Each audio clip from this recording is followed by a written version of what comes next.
Okay, everyone, happy Wednesday. You got DevOps? Well, DevOps Now is out, and we can't wait to tell you all about it. Also, cybersecurity pros seem to be wary of AI-generated code. Shocking. And Gavin Newsom all of a sudden is becoming conservative. He's vetoing stuff left and right. All this and more, you're watching Techstrong Gang.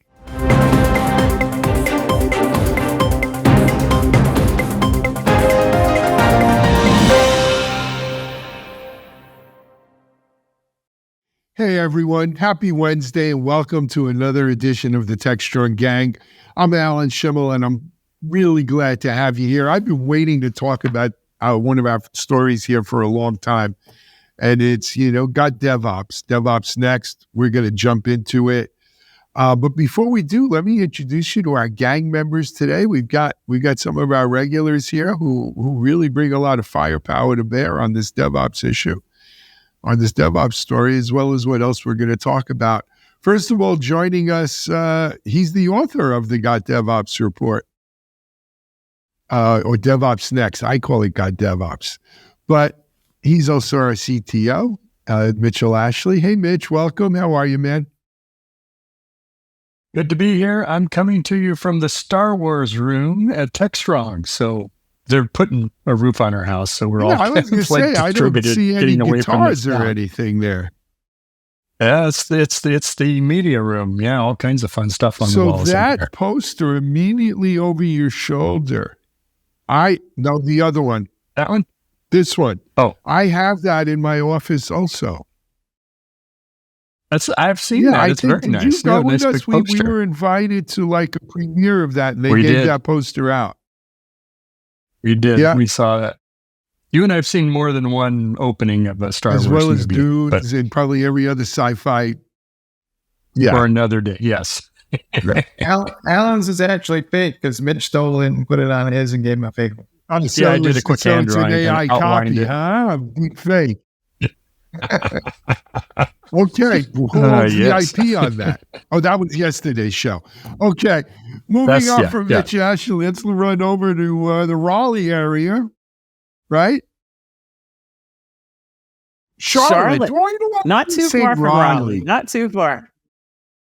Because I was in Raleigh for so many years, and that's when we first got to know each other, and you are not the only one still. I haven't been here, couple of years now, so settling in. Let me ask you a question. Do people still call it the Research Triangle area, and it's Raleigh, Durham, and Charlotte, or is that showing my age? No. Research Triangle is still appropriate because there's an actual demarcated zone that is the Research Triangle Park. So that reference is accurate. Cisco is there, IBM is there, NetApp, so many companies. So some people will say, "Oh, I'm heading over to RTP." That's usually what they'll say, and people RTP, know. Yeah. But now we know how to be up and hip about it, Mitch, right? We went there once. Remember, we had a VAM deal with Cisco for like an insane amount of nodes to scan for vulnerabilities and. Like tens of thousands of nodes. It was like 60,000, something like that. That was a big, back then, huge. Yeah. Anyway, hope it's great to have. We went home and re-architected the product. Wow. I seem to remember Cary, North Carolina being referred to as the containment area for relocated Yankees. Cary is now called Halfback. Halfback. Carolina. Yeah, it's for people who come from New York and New Jersey all the way down to Florida, and then they move halfway back. Oh, yeah. So they go halfway back. But trivia, North Carolina is one of its top three easily, could be the second spot now, for people who leave New York. And they go halfway back. All of my family that lived in New York moved to North Carolina. It is. Well, let's not talk politics and elections, but we'll see. Well, wait. No, go ahead, Mike. Well, you were going to say something political, weren't you? Well, I just moved from Florida. All the way you're back a fullback to New York. You're a fullback, Mike. I'm a fullback. Not a half. Yes. Exactly. right? Well, if you just move, You know open what the hole happens in the if you line move for to the other Georgia, people right? that are halfbacks. You're a quarterback. Oh God. Anyway, my. Everyone play well, your it's great to position. have you. That's Next up, coming to us at playing fullback position, all the way back, our Chief Content Officer, Mike Vizard. Hey, Mike, it's great to have you here. I'm good. I'm unpacked and I've specially pulled I out my see you got a Techstrong Techstrong shirt for this shirt on. presentation today. You know, those weren't supposed to, you're supposed to leave those at the state line here. I'd hate to have to send Sheriff Buford T. Justice up to reclaim our shirts for you. I'm going to be selling this somewhere. Hey, I can autograph it if you. Maybe we should have Mitchell autograph it. DevOps Next. I will. By the way, does this make me the wide receiver out here in Colorado? Is that what I am? You're a split end, Mitch. You're a split end. Yeah, split end. Yeah, more ways than one. Yes. Yeah. Anyway, I went to a football game last night. Forgive me, but wanted to talk, Mitch. I want to throw it out to you. You know, we had this notion of it's time we take a good deep look at DevOps. We are DevOps.com in the immortal words of Gumby. And, you know, where is the DevOps market? We live in a DevOps bubble here at DevOps.com, and we think DevOps is such an important, and Hope, you right, and your position at CloudBees, I mean, it was all DevOps all the time, but really, are we smoking our own socks, breathing our own exhaust? Is DevOps dead? Is platform engineering so great and moving along? What is the state of the DevOps market? And Mitch, you know, you spent hundreds of hours on this, but talk to us. Well, we try to take an honest look and ask people, where are they in their adoption? Where are they seeing value? Is it making a difference in how they deliver software? Where does AI play in this? Or, you know, is they kind of seeing a future for that? While we have another report, particularly about AI. And also just what's the general sense? What's the vibe? Are people positive with DevOps? Is it sort of passe? Yeah, we did that before. It's back there with Agile and we're moving on to something else. But interestingly enough, the data was very clear, very clear. And looking at investments, I think is one way to really measure it accurately. I'll play analyst quoting stats here for a minute here. The 60% of the people that responded said that they plan to boost their investments in DevOps in the next 2 years. 20% were planning significant budget increases. So you're looking at 80% that are still investing significantly in DevOps. And when it came down to, you know, what about the tools that we use? Well, even at the core of DevOps is CI/CD, right? We all know that that's often where people start. And a third of people are planning on replacing their CI/CD platform or solution and potentially moving to a platform approach. And that's something that we also talk about. I'll kind of leave that. We can talk about platforms in a moment. But if you want to sum it all up, overall, when we ask, what's your view of the future of DevOps from positive down to negative on a kind of five rating scale, 88% said they view the future of DevOps generally positive, with 50% describing it as very positive, and only 1.5% of respondents had a negative outlook. Now, this is a survey-based response, so it wasn't just people going to DevOps.com, which often, you know, can have a little bit of self-selection in it. But those are just some of the things that rose to the top, and there's some very interesting trends. Now, I'm going to turn it back to you, Alan. I remember the day you called me and said, have you heard of this thing called DevOps? I just got the domain. Why don't you go learn something about it and tell me if we should do something with this? You know, how does this sit with you? Well, you know, it's funny. I just published a piece yesterday on this. And I said in there that, hey, if you would have told me 10 years ago, DevOps adoption rates would be what they are. And and not only, you know, for a long time, Mitchell, my theory of DevOps was tiny bubbles of DevOps, where we didn't see DevOps adopted across organizations. We saw DevOps adopted within bubbles, within organizations, so individual teams. And within an organization, just because one team was using Jenkins, let's say, didn't stop another team from using Circle CI or some other CI/CD tool. There wasn't kind of standardization. It was the Wild West, right? There were tiny bubbles of DevOps. And some of them worked and some of them don't. And whoever screamed the loudest got all the noise, made most of the noise, got all the attention. So if your team didn't do well, all of a sudden at the C-level, they're saying, well, DevOps doesn't work. Mitch was really bitching about it. But if Mike screamed louder about all the great things they were doing, they were saying, hey, we need a plan to adopt DevOps, right? Because Mike's team's done great with it. But we're finally at a point now where a critical mass of organizations are adopting this not nationwide, organization-wide. And here's another little thing, right? Platform engineering being adopted by 20% of organizations. That's sizable. It hasn't crossed the chasm, right? 15% is early adopter. Then you get into that mainstream, but it's on its way. I'm not saying it won't. But for all the talk about DevOps being dead and it doesn't scale and all the other things we've heard from some camps over the last few years, poppycock, right? I think the numbers prove it out.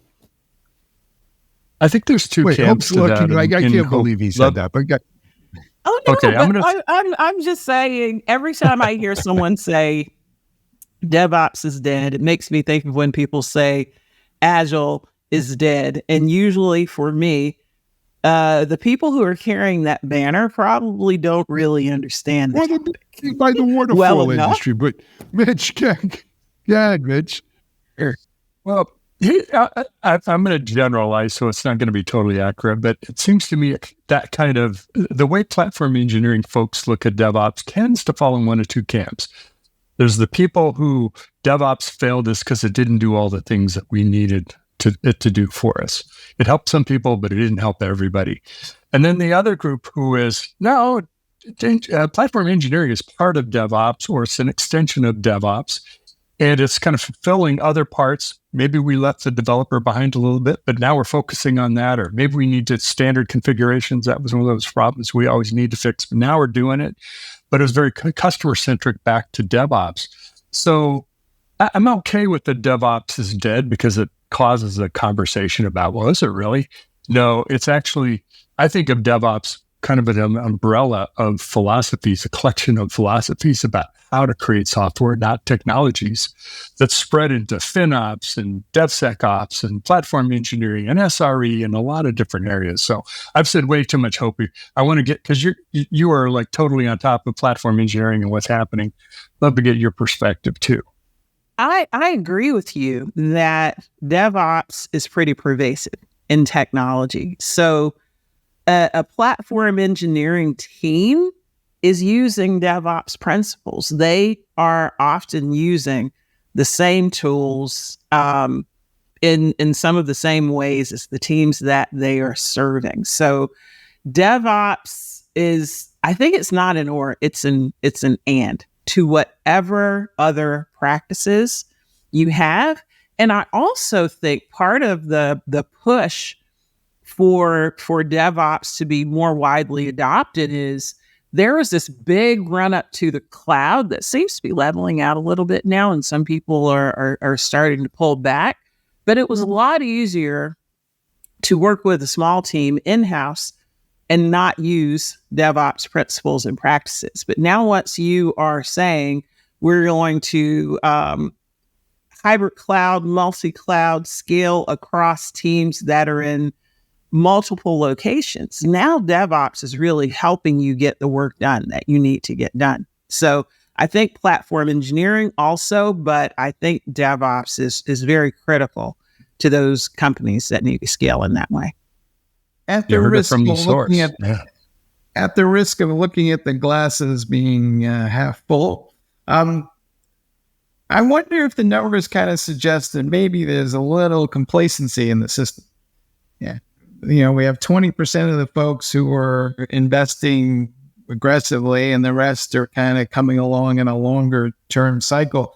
And yet we hear all the time that businesses are more dependent upon software than ever. We're in this AI era where more code than ever. People are talking about how we might be building more apps in the next 2 years than we built in the last decade. I'm not seeing that in level of investment in the numbers, though. So I've got to wonder. Do you think part of it is because some feel they've already made the required investments, and that's a small part. Yes, no one I think is saying they're done investing, if that's what you're getting at, Hope. But Mike, I thought about this because we spoke about it on Monday, and I've been thinking about it now for a couple of days. I think you're looking at it wrong, with all due respect, right? I think what this is captured is exactly the buying cycle of the tech market, whether it's DevOps, security, cloud native, ERP, or anything else. And it's what makes the world go round and round with these buyer intent type of campaigns that, hey, we do them here at Techstrong, as well as probably every other tech media vendor. Here's how the world works. You got 100% of your tech market, no matter what market that is. At any given time, only a small percentage of that 100% are in an active buying cycle, right? Where they're planning on buying, let's say, depending on the product, within the next 1 to 2 months, 3 to 4 months, 6 months, right? The rest of the people are in tire kicking, information gathering mode. And they don't have a budget in place for a project, but they'd like to. They want to stay on top of it. They want to be in the know. Maybe they're making a case for a budget. I think 20% of people who are actually planning on upgrading indicates a pretty high level of active projects at any one time that are, in various stages of planning that are going out there. But I don't think that's unusual for the tech world in general. And it's quite frankly why finding those active buying cycle shoppers is such a premium for vendors who come to companies like Techstrong looking for those people. You both have a good point. And I've been giving sort of the vanity numbers, right? Kind of more the higher end things, to your point, Mike. But I think there's a couple of things in charts in the report I think are telling of where we are. One of them is we looked from 2014 to now, the percentage of respondents that adopted DevOps in that year, going each year. And it's a steady graph going up. It's not a hockey stick. It's going up and it's tapering off, maybe leveling. It's not leveling. It's just not growing as aggressively. Okay, so why is that? Are we reaching some maturation? Critical mass. Disillusioned, and there's something else? Well, I think that's the point too, because there's another chart of how would you describe your maturity at DevOps? And we use terms like getting started, we are operationalizing it, we're standardizing it, we're mastering it, right? And it's very much a bell curve. So we're the most about a third of the people were in the standardizing, that middle phase. And the equal sides, at 21, 22% on both sides, were operationalizing, not quite ready to standardize, and mastering on the other end of it. So we've got basically 75% of people who are still moving over to getting into standardizing place, and some will master too. So there's, to your point, Mike, this is a continuum, a maturity curve, and it isn't like, oh, good, we have 85% of the people own an electric vehicle now. Then electric vehicle won the war. No. We're still in this growth phase of adoption, and it's also a moving target. What DevOps was in 2014, 18, 20 is different than what it is today. Fair. Hope, do you think that vendors understand that continuum? Because, sometimes we talk to them and they're all like, we want buyers who are buying next week. And, it seems like it's a little unreasonable in terms of the what they call the proverbial funnel. It is, I think it's just some vendors, if I own a bakery, I want to think everyone loves cake, right? Everyone needs a cake. Everyone take a cake home today. not necessarily true. And part of the challenge, I had this conversation with someone recently talking about how many organizations, and we are at the leading edge of the curve here. So how many organizations still don't really know what they're going to do with CI or really know what they're going to do with CD and are still scaling up, still figuring that out. So now you have a vendor come in who says, hey, you know what?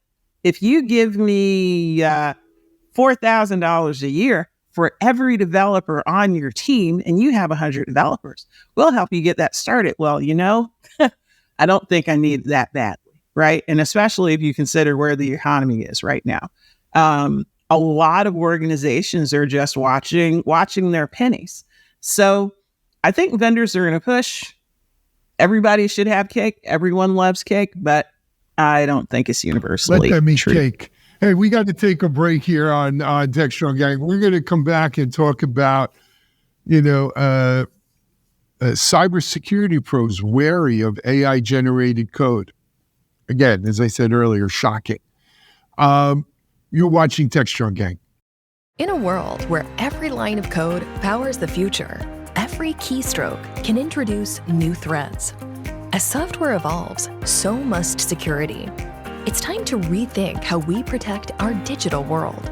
Join the leaders in DevSecOps and AI at the OpenText DevSecOps Virtual Summit on September 24th. Discover how innovation is transforming software delivery faster, more secure, and smarter. From AI-driven security to the truth behind cloud security, get the insights that will keep you ahead of the curve. Don't just watch the future unfold. Be part of it. Register now and secure your place in tomorrow's world.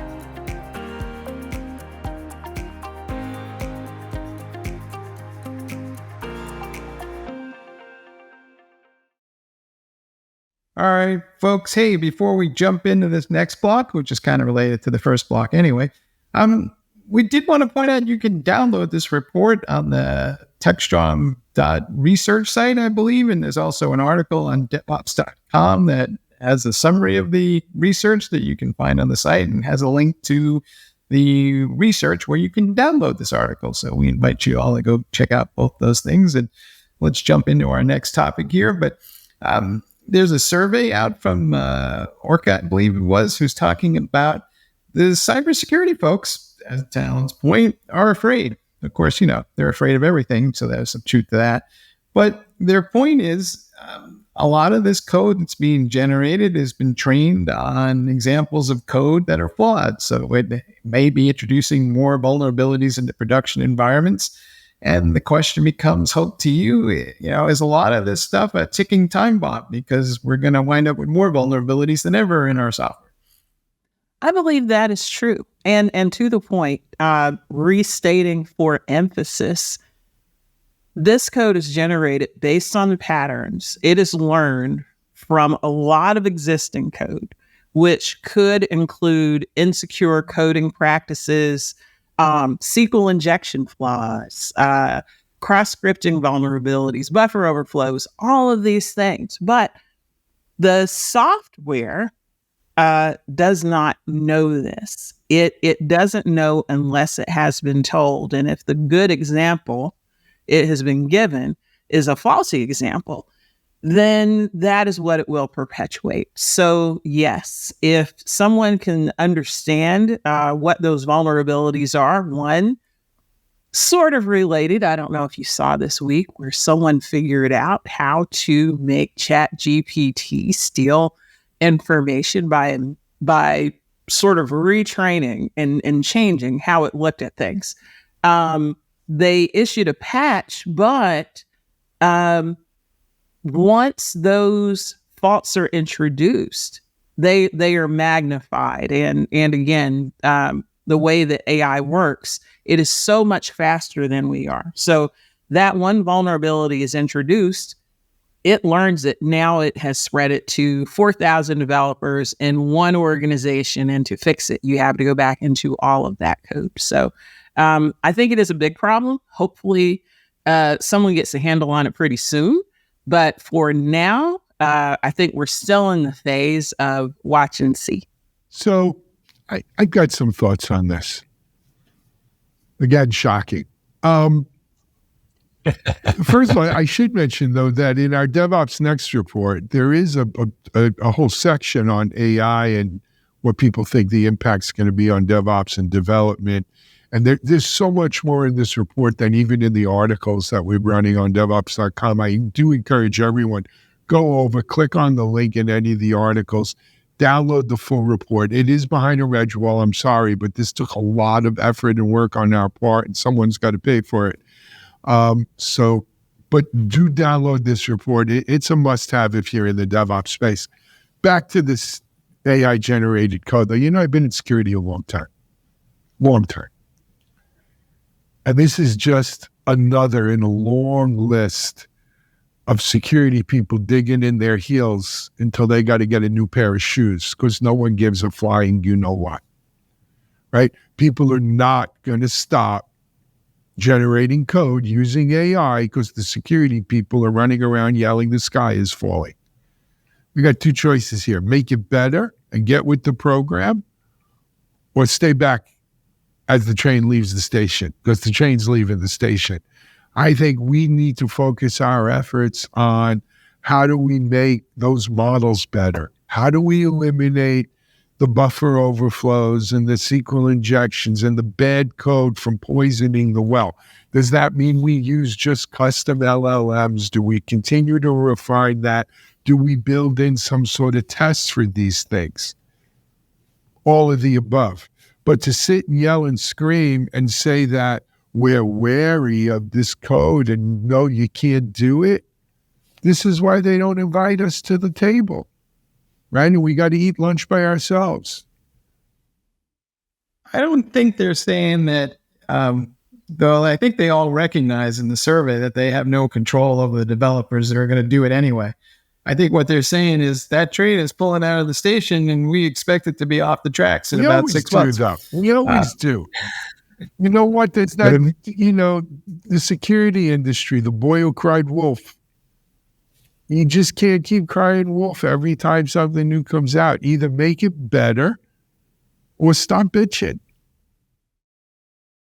So, I am surprised that I have not heard Alan say one word, DevSecOps, which is usually his answer. All right. I'm going to, because that's what I was going to say is, without saying DevSecOps, which I just did, is it goes back to your maturity of your software process, in your security practices, in your development, all the way through into production. Yes, there's, like you were talking to Alan, we will see more secure LLMs. There's LLMs that are generating better and more secure code. That's got to be a focus. That's going to happen. It's an obvious thing that will happen. We know and expect that. The other part of it is you got to look at it systemically, right? The entire pipeline, the workflow, everything that's happening, just like introducing open source or images from a repository or online, source. This is another source of code, right? And so we have to have a better, more mature software process that checks for security, that analyzes it, that looks for faults in APIs it might have designed or whatever it is. So I think the more mature you are in DevOps, DevSecOps, the better off you'll be to handle AI-generated code using DevSecOps. I'm not going to say that word again because that'll be the third time, and Michael Keaton's liable to pop out here somewhere. But Hope, what do you think? I think it does depend on the maturity of the organization to a degree, but even among some mature organizations, they're just not seeing the payoff from AI as far as developers writing code. And then if we really focus in on the security piece, one of the other things that does come to mind to me is there's also a risk of developers becoming too reliant on the AI without doing their own due diligence. Because let me tell you, I have written code in my time that was just, I'm just going to make this thing work, you know? And then there have been times where I have gold plated it, sat there and, wow, it is perfect. There is a level at which you can just have things squeak through. It may pass tests, depending on the tests you wrote, other things like that. But if there is not a conscientious person who is paying attention, who knows what to look for on the other side of the keyboard, this will continue to be a problem, I think, even after things advance. And to your point, Alan, it's going to be an ongoing cycle. But we are just at the early stages of it, so it seems really scary right now, and it is. But I am waiting. Not with glee, and not with any sort of Schadenfreude, but for the first story to come out where there's a major company who admits this problem, this security issue that we have encountered was because we used a tool and we relied on it too much. And now here we are. So are you saying that if we don't test code for being infected with vulnerabilities, that the vulnerability doesn't exist? Is that what you're saying? Let's say I may have what was the TV show, Billy Crystal? You can't see me now. Yeah. Soap. It was soap. Soap. That's right. Well, we'll see. I mean, I just, as we've said about it, it's coming. I think it'll get better. Anyway, let's take a break. We've got our third block here to go over. What's going on in California? Mike, we're going to come to you, but right now you're watching Techstrong Gang. Discover Techstrong Group, the epicenter of tech innovation. We're your go-to for reaching IT leaders and practitioners worldwide. Our secret? Impactful content that sparks awareness, engagement, and top-quality leads. With us, you'll access editorial websites, streaming videos, virtual events, custom content, analyst research, and more. Join our satisfied clients. Let's revolutionize your tech journey. Contact us today and tell your story to the world in the most powerful way with Techstrong Group. All right, folks, we've been talking on multiple shows now about this AI bill that has been put forward in the state of California. And Governor Gavin Newsom decided that this was not a good idea after all and vetoed it. The issue seems to be mainly to what degree do you need to actually share your AI model with the government to get it approved before you put it in production. And it looks like the governor probably said that we probably don't have the resources to do that. But Alan, I would love to get your take on this because by default, is Gavin Newsom now essentially the AI czar for the United States of America? Well, my take on this is it's an election year. And we don't want the perception to be that those crazies out in California are just looking to regulate everything. And, one of the major party candidates is from California too. And she's liable to want to do that too. And so this is a way of saying, hey, we're not the radicals here. This isn't the extremists. We're middle of the road. We're all pro-business. And I think that is playing a big role in this. That being said, hey, wake up and smell the coffee. California has been leading this country on consumer safety, software safety, on issues that are important that we don't have the political will to deal with on a national level for decades. And thank God for them. I mean, sometimes they do go too far. I'm not saying they don't. But someone here has to, because our Congress has abdicated their responsibility for these kinds of things. So more power to Gavin in California. I applaud him for taking this action right now because politically it's a bad time to do it. But I think they're going to re-examine this post-election and maybe take care of some of the rough edges you pointed out, Mike. But that's Shimmy's take on it. Reminds me of the song when I was a kid. Every party needs a pooper. That's why we invited you. And Gavin Mitch, just I gotta didn't want be to be the honest pooper with on you. the I AI never sang party. that song. It must be in Nebraska Oh, it's a thing or great song. something. It's I don't definitely you have heard to that look song? this song No. up. Yeah. Yep, that's why we invited you. No, he didn't want to be the pooper on the AI party. I'll be declining that invitation from Mitch when it Like, arrives don't next send time. your kids, In case you're the parents out pooper there, at the don't send party. your kids to Mitchell's parties. We had some I weird parties when I was imagine, growing yeah, up. go I'm sorry. No, I think you're right about the election year. And I don't know enough of details about the bill, but it may have just been too heavy-handed. Or how do you enforce it? That's the other side of this, is the enforcement of what's the cost to companies and how much of a wet blanket are you putting on them to carry the load of demonstrating this safety. I mean, safety is an issue. I mean, it's a valid concern, but you know what? Other things tend to rule out at the end of the day. I am getting worried that there'll be multiple instances of various laws, and there might be one set of laws in red states and one set of laws in blue states, and it's a pain in the ass to deal with that. And eventually everybody gets together and says, even if I don't like the law, I'd rather have one instance of it versus I don't two, think that's three, the way it 4, or works in 5. the U.S. You'll never get that. You think the Ken Paxton over in Texas is going to set foot in California? He's probably wanted there for what he should have been arrested for in Texas. But in any event, here's how it works. You don't want to follow the California law? That's fine. Don't do business with anyone in California. They're the 5th largest economy in the world. How good? You want to write that off? Be my guest.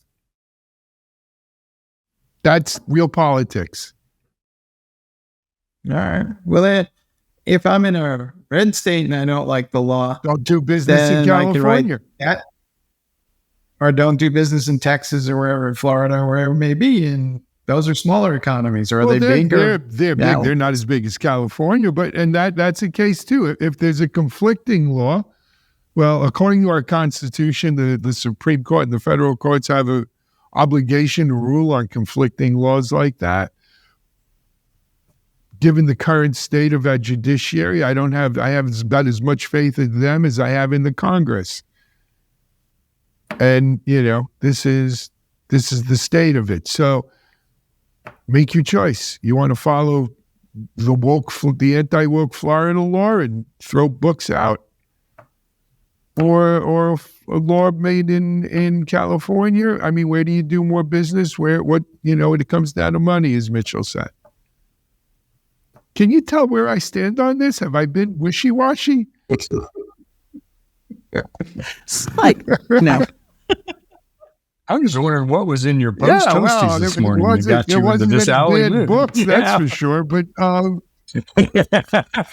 Charlotte's Web. But this Go figure. But this also reminds me a little bit of the formation of all of these rules, like HIPAA, GDPR, California. They have CCPA. Yep. I think it may end up being fragmented in that way. But even with those regulations around compliance, people are finding ways to make them work, and they have spawned industries. Yes, they have. It's right? job security. Money, yeah, sure. but GDPR is a perfect example. You may not ever set foot in Europe. You may not have an office in Europe. But if you want to sell to Europeans and serve Europeans, you got to be GDPR compliant. And that's and I think the truth of the matter is, if you comply with Europe, you'll be good everywhere. So maybe you just go with that one, and then you don't have to worry about all the rest. And they have an AI act. Yes, in they Europe. do. It's a risk-based. Well, it doesn't go into started enforcement. It doesn't go to enforcement yet. I thought the penalties just started. They just thought the they penalties did? just started. I down. thought they were out for a year or something, Yeah. Mitch. I could be wrong. I thought they just came on board, but I'll check. I'll double check that. Yeah, because I think that's going to be a great thing to watch and learn from, and maybe it will also inform not only California but every other state in the United States Yeah, and the I federal think government. there's an interesting dynamic that goes on here as a result of the EU being more aggressive about these things, is that our Congress and our politicians say, you know what? We don't have to do anything. Let's let the Europeans send that test balloon out and see how it works. And if it works, we just, we'll go with them. We don't have to turn off anyone. We don't have to turn down any lobbyist money or anything like that. And let the Europeans deal with it. Now, do I think that ultimately is what's good for our country? No. But I think that's the reality of the world we're in right now. There are folks right now who are listening to you screaming, we are not going to give up our sovereignty to no stinking European Union, and we will decide for ourselves. Absolutely. They drive around down here with the pickup trucks with all the flags and everything. But that's okay. They don't do a lot of business with people in Europe. Yeah. Except sell their grain for the farmers. There's no farmers in Boca Raton, Mitchell. Oh, really? No, they just drive around. I thought that's what you were talking about. Pickup trucks with flags. What are you kidding me? Oh, okay. I thought they were gator hunters or something. I don't know. What do you do down there in Florida? Bigger than gator hunters are iguana hunters. By the HOA board where I live, we've got an iguana problem. They're overwhelming the neighborhood. And the only way to get rid of them is you got to hire iguana hunters. Literally, guys who just sit out there shooting iguanas. Oh my God! That's what happens when you buy swampland. Some people in Florida just let loose a bunch of cats, but then you wind up with a lot of feral cats. Yes, there is that. I know those iguanas are pretty big. I don't know if those cats can take them down. They're mean.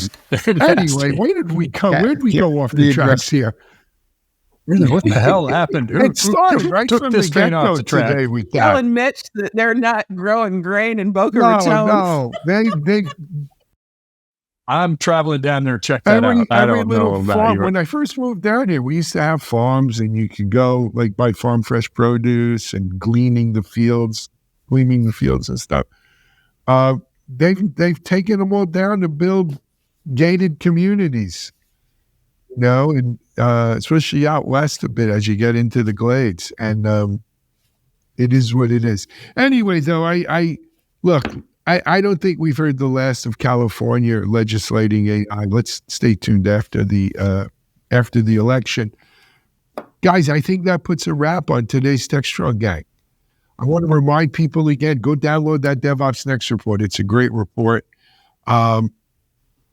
Also, I just want to say tonight begins the Jewish New Year, Rosh Hashanah. I grew up calling it Rosh Hashanah, but now they call it Rosh Hashanah.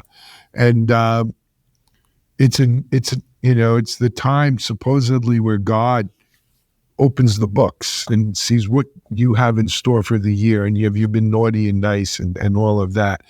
And as we enter, these are the high holidays for the Jewish religion. And as we enter this period, it's a time, there's a lot of stuff going on in the world, especially in the Middle East and Israel and Lebanon and Gaza and everywhere else, and as well as in Ukraine and in other places in the world. And if we ever do need a year of peace and wishes for peace, this is probably a good year. So to all those who celebrate a happy and sweet new year, and let it be a peaceful year. And that's it for today. I'm Alan Schimmel. We're out.